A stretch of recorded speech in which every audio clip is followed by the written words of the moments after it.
Hey y'all, it's Rick here with Uncommon Communion, and we know who one of the teams is going to be in the finals this Sunday, 3 Eastern Time, and that is not who most pundits expected. But I want to share something with y'all. It was who I was rooting for, and I'll explain in a little bit. Before that, though, let's do as we always do at the beginning. We remember. Let us remember that we are always and everywhere in the holy presence of the more and each other. So it has come down to 3 more games, one of which is not so important. That's the third place game, which, by the way, France will be playing in that game. That'll be on Saturday, also at 3 Eastern. But what a couple of days. What we saw on Tuesday, trying to remember my days, Tuesday, Bastille Day, no less, y'all, right? The 14th, July 14th, France's Independence Day. And what a story that would have been. The dominant French team coming in, amazing strikers, amazing forwards, Kylian Mbappe and his cohort coming up against Spain, not a flashy team, but a team that had not conceded many goals. And that was the question, which was going to win, the high powered, super heavy duty goal scoring team or the solid as a rock defensive team? And mind you, the team that not only was defensive, Spain, but also passed and passed and passed. A team that loved to hold the ball, loves to hold the ball, keep possession, move it around all over the field, and not let the other team have a shot. So the question was, which of those is going to win? And also coming down to another question, and it kind of gets at what I had just mentioned. Is it about superstars, shining lights, amazing generational talents like Mbappe? Or is it more about the team that has some outstanding players, but the team and the way the team plays together? Well, turns out, y'all, what we saw on Tuesday was the team.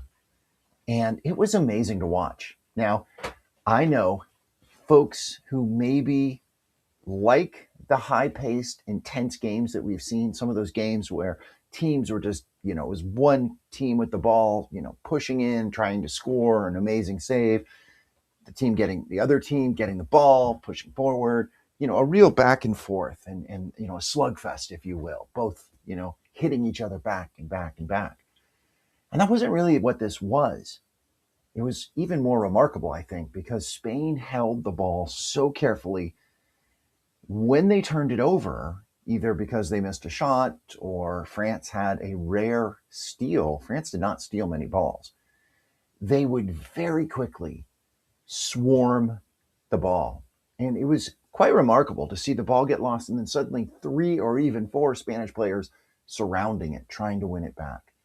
And France played the game in some ways that they wanted to, which was counterattacks, right? So when Spain would give up the ball, France would win the ball and go long or go fast into a counterattack. But somehow it wasn't enough, right? Spain was able to get back quickly, set up a strong defense. The keeper made a couple good moments, but was never really tested. France did not have very many shots, and as it turned out, 0 goals. The game took an odd yet significant turn early in the game when there was that penalty. And again, if you saw it, it was quite remarkable because the French player was trying to clear a ball out of the box, and the young Spanish sensation who turned 19 just a day ago wisely positioned himself kind of on the blind side of this French fullback and really kind of ran into the kick that the fullback was making. And it was a legal play in the sense that the Spanish player did get contact with the ball. And also it was clearly a penalty. I mean, the announcers and the VAR and the ref, everybody agreed it was definitely a penalty. Well, the Spanish player stepped up, took the kick, scored the penalty. And at that point, France had never trailed until then in the tournament.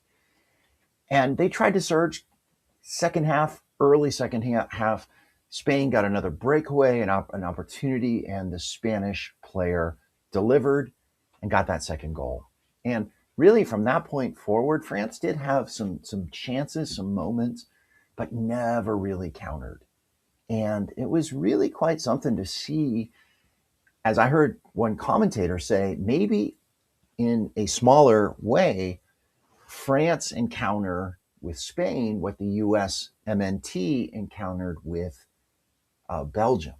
Coming up, losing their game plan, coming up against an opponent that they had underestimated, who was really good and really organized, who played very tight, very solid soccer, and really not knowing what to do with that. And I think that was ultimately France's downfall. So we have Spain, who has, this is only their second time they have advanced out of the semis into the final. The last time they did that, I believe it was 2010, which was the last time they won, and the only time so far that they've won the World Cup. So they definitely seem to be the team with the most momentum, the most strength going into the final game. Well, y'all, Wednesday, when you get this, we will be watching what I think will hopefully be a more entertaining and thrilling game. I mean, the Spanish-French game was remarkable because very few people picked Spain to win, and Spain did it so clinically and so just, with such precision and teamwork. I think the Argentina-England game is going to be a lot messier in the sense, and messy, pun intended, I suppose, but I think it's going to be a lot closer and also just a lot of just a really wide open, pretty exciting game. Argentina has struggled. England has kind of been by the skin of their teeth, but remarkably resilient. There is a ton of history between these two teams in the World Cup and in geopolitics. I remember the Falkland War. Maybe some of you do, right? And as I talked about it on an earlier podcast. I put a link to it. The hand of God, Diego Maradona, beating England in the World Cup in such a dramatic way back in the, I think that was it 82, I believe? I think it was 82. Or I could be wrong. Maybe it was 86. I think it was 86, actually. But nevertheless, I can't wait to watch that game because there's only two after that. And this wonderful World Cup journey is going to be coming to an end soon. And I'm not going to lament that yet. I'm not going to offer, closing, parting thoughts, except to say I already feel reality creeping back in. And by reality, I mean the insanity of the GOP, MAGAites, and the little dictator and all that kind of stuff that in my mind has been on the back burner, which I think has been good. That will be coming to an end.